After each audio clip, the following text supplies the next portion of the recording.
voudrais expliquer un peu plus sur les actions manuelles et les actions automatiques.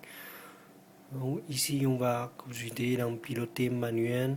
On sélectionne le réacteur concerné. Comme tout à l'heure, je vous ai dit, ici, c'est une liste des actions manuelles. Ici, c'est la liste des contrôles automatiques.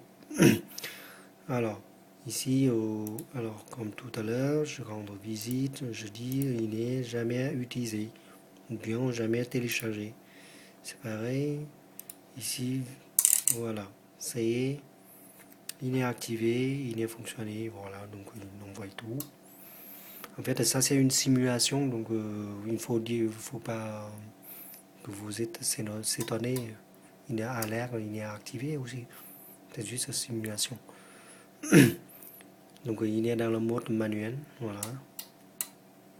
On attend un peu, il va tout éteindre. Et quand il s'éteint, il va passer à la mode reste l'écoute.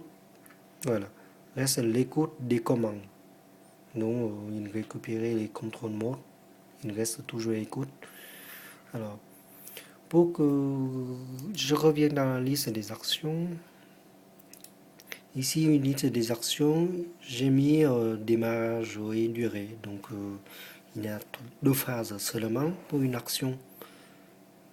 Il n'y a pas de troisième phase, c'est la phase pause. Pourquoi? Parce qu'en fait, c'est une action manuelle, donc il nécessite juste le démarrage et la durée. Ça suffit.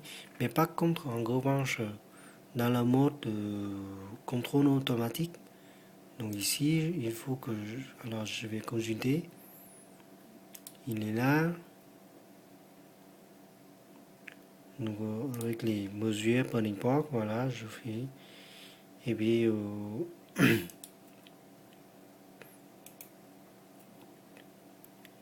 détail décision. Il y a le temps de duration, d'initiation, le temps de pause. Voilà. Et est-ce qu'il est activé ou non? Voilà.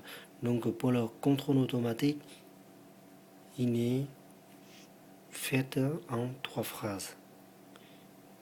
L'initialisation, le temps de pause et la duration de l'action.